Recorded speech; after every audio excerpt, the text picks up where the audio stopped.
What is up, guys? I do hope you are well. My name is Mark, and today we're covering some more r/am I the butthole.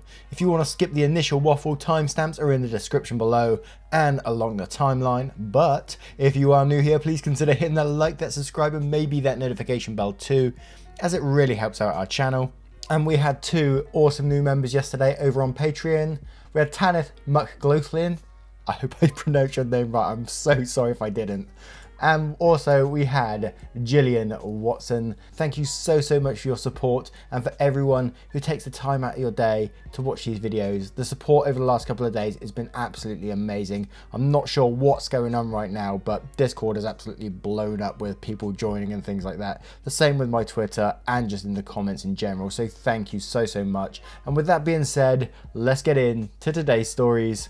Much love, guys. This first story comes from Dictionary Candy. Am I the arsehole for not giving my friend's dog back unless she pays me for it? Characters: me, my friend Camu's owner, Cindy, the dog, Camu. Background: a year ago, my 30 female friend, 30 female, was going to Europe for a couple of weeks for a vacation. She asked me to dog sit her dog, Camu, who I adored, so I said I would do it for free. However, at the end of the 2 weeks, she called me to tell me she was staying in Europe. She had met someone there and she wouldn't answer any of my questions about when she would be back. I texted her with questions about what to do with Camu because the food she gave me was almost out. I didn't get any reply. The story: last week Cindy came back and said she wanted Camu back. Apparently her boyfriend broke up with her because she cheated, so I didn't have much sympathy. I told her no, the deal was for a couple of weeks. It's been a year and I feel like Camu's my dog now. We've bonded a lot and she left for a year with no explanation and I had gotten attached to her. She threatened to sue me, which she can because Camu is legally hers. I told her she could have Camu back if she paid me for her. I calculated the cost for keeping her for a year, minus the 2 weeks at the beginning when I said I would do it for free. The cost of food, grooming and vet's bills came to about $2,500.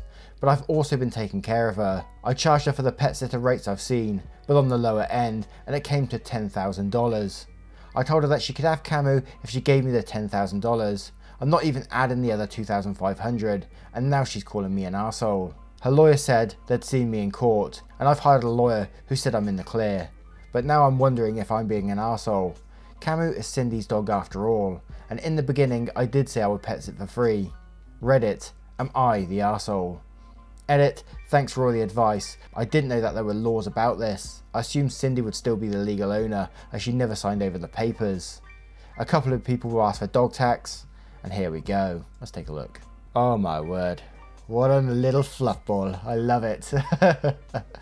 Gotta love dog pictures, man. And we do have a cheeky update on this post as well, but let's read some of the comments so we can get some initial judgment. One Snug Day says, not the arsehole, that's not pet sitting. She abandoned her dog and you became its caretaker. Best of luck in court. Acing Spade says, not the arsehole, I'm no lawyer, but regular people logic says she abandoned it and you, having paid for all of its needs, have become the rightful owner. Mikey Weasel says, not the arsehole, but glad you have a lawyer because I got no idea what your legal standing is here. Stock State says, and quotes, she threatened to sue me, which she can because Camu is still legally hers. And then says, technically, if the original agreement was for 2 weeks and she ignored your own treaties for a year, then no, Camu is abandoned property. Dogs aren't children, even though it often feels that way. They are legally considered chattel, and the same law applies to them as a horse or pig. She surrendered ownership when she failed to respond to your outreach, especially for a year. I tried to work this one out equitably. If the issue is the money, return Camu, then exercise your right to sue and expect to win for recompensation for the cost of caring for Camu. If you are truly bonded with Camu and the money isn't the issue, then let the court decide, but don't blackmail her, it will distract the ultimate verdict. Opie replies to this saying, good to know, thank you, I will look into laws regarding this for my state. Now, there is an update on this post, but I think we should judge this from this point of view maybe, before we go to the update. I'm not sure. Let's go to the update anyway and see what we can find. The update. Cindy's cousin is a lawyer. He told her it would take several months until the case would be seen, and she responded that was way too long and I could just keep the damn dog. I believe her change of heart was somewhat motivated by the fact that she's met a new boyfriend and doesn't really have the time to take care of Camu anymore. But Camu is staying with me, which is all I wanted.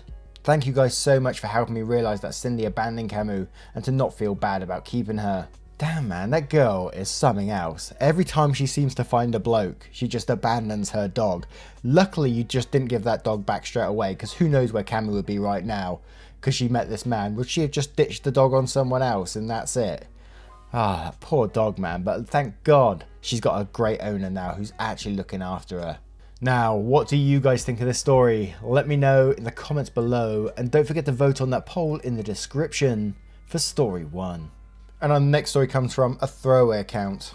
Am I the arsehole for deliberately making my autistic brother have a meltdown and letting my mother deal with him for hours? Edit, I cannot change the title. To clarify, I didn't cause the meltdown, but I didn't help and I definitely made it worse. My 17 female elder brother, 21 male, is autistic. He also has OCD. My mum obviously spent more time on him and gave him a lot more leeway, which I don't get, and I completely understand that. I know he can't help it, but he doesn't have any empathy.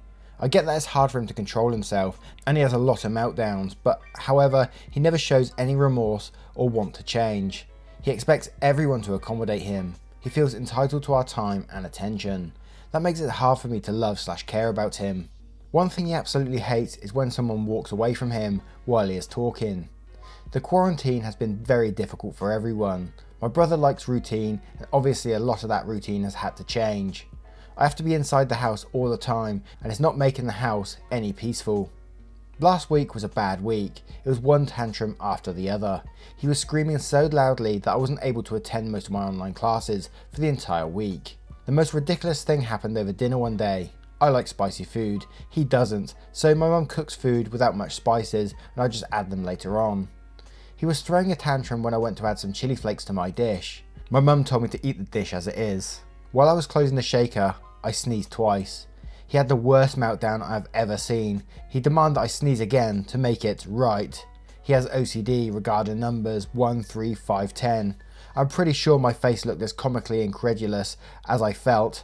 It's not like I can make myself sneeze on purpose. I could have just fake sneezed and maybe this would have been over, but this was so ridiculous that I couldn't do anything but scoff. Naturally, that made things worse. His meltdown got worse and he opened up the pepper shaker and threw the contents at me. Now my eyes are burning and I start to sneeze uncontrollably. My mum is trying her best to calm him down. Now he is demanding that I stop sneezing. I am more than pissed off now and I walked to my room, slammed the door and bolted it. I will admit it, partially I did it because I wanted to wash my face. Mostly I did it because he hates it. He starts banging on my door and my mum has just asked me to open the door and talk to him.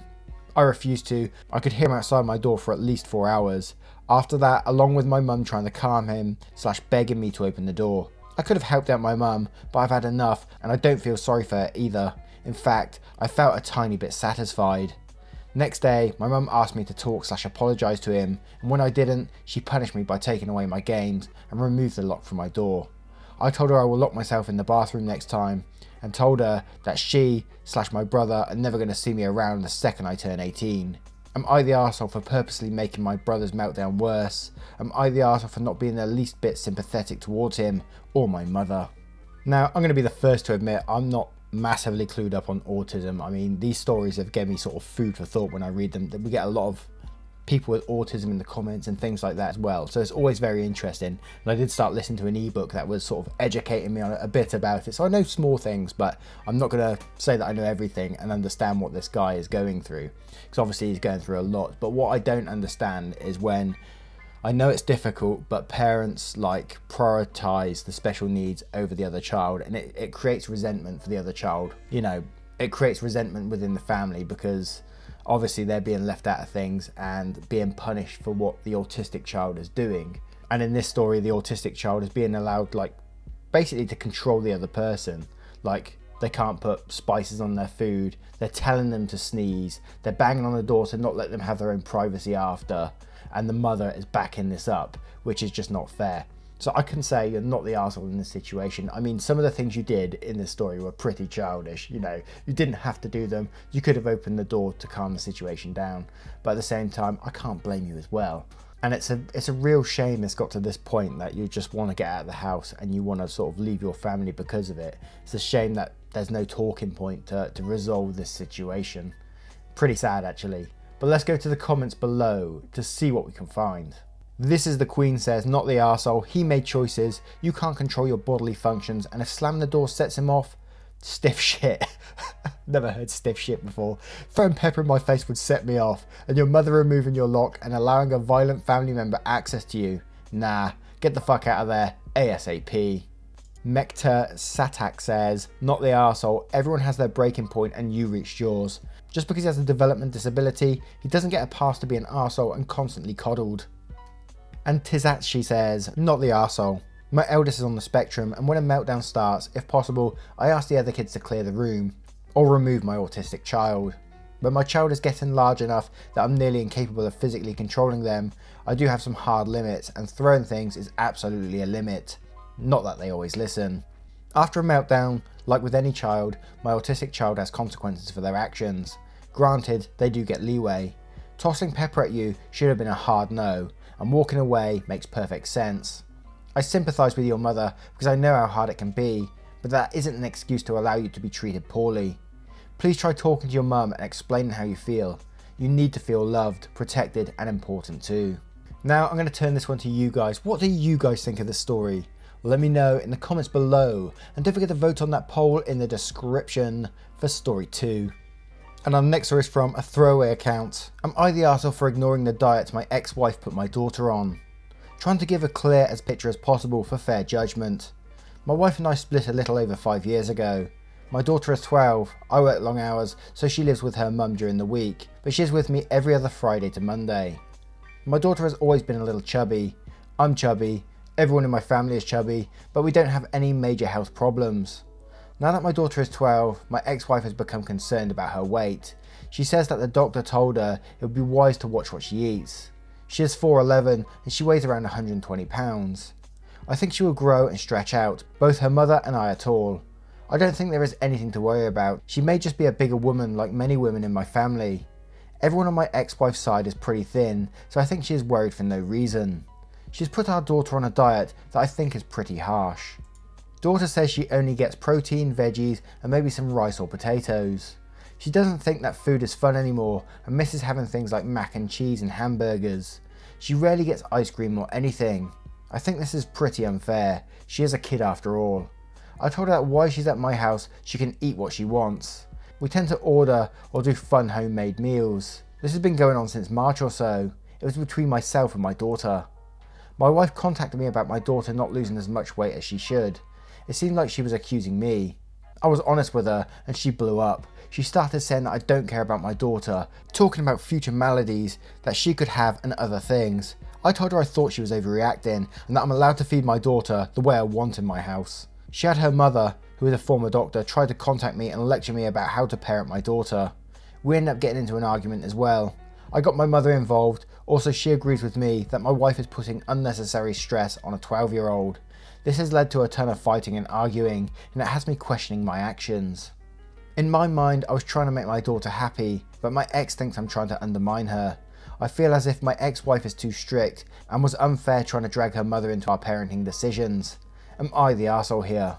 ETA, I do want my daughter to eat healthy, and for the most part she does. I just think that she should be able to indulge also. You know, in this one, the thing that initially jumped out to me, we got to the paragraph where it said, daughter says she only eats protein, veggies and maybe some rice or potatoes and she doesn't think food is fun anymore. So you can see the relationship she has with her food already, that she thinks vegetables and things are boring type foods when they don't have to be, you know.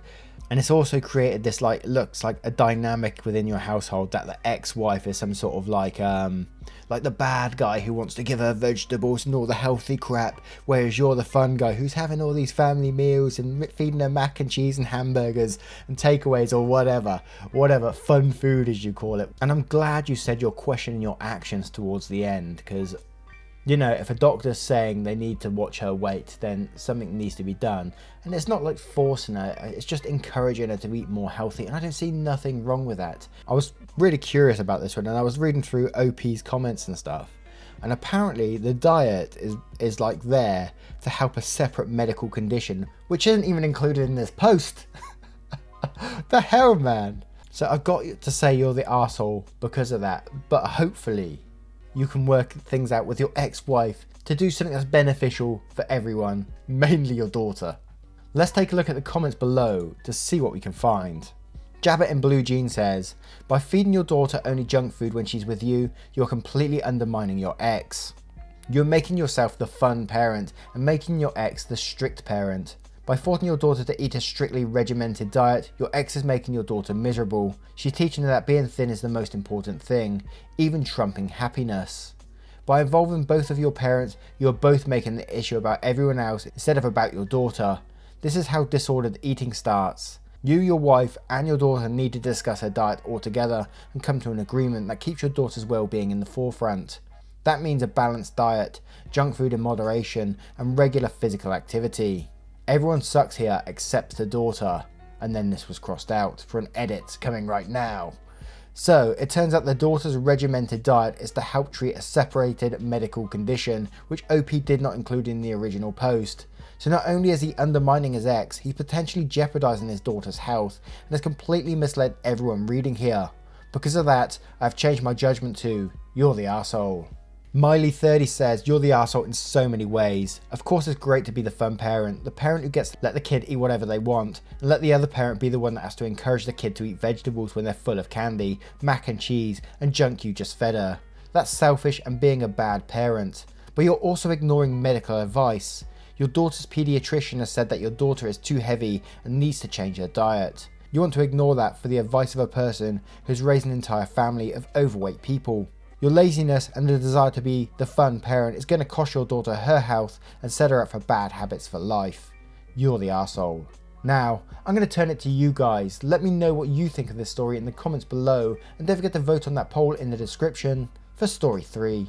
And our next story is from Rough Duff King. Am I the arsehole for locking my mother in the bathroom? So I, 18 female, have an older sister, 25 female, and 2 parents.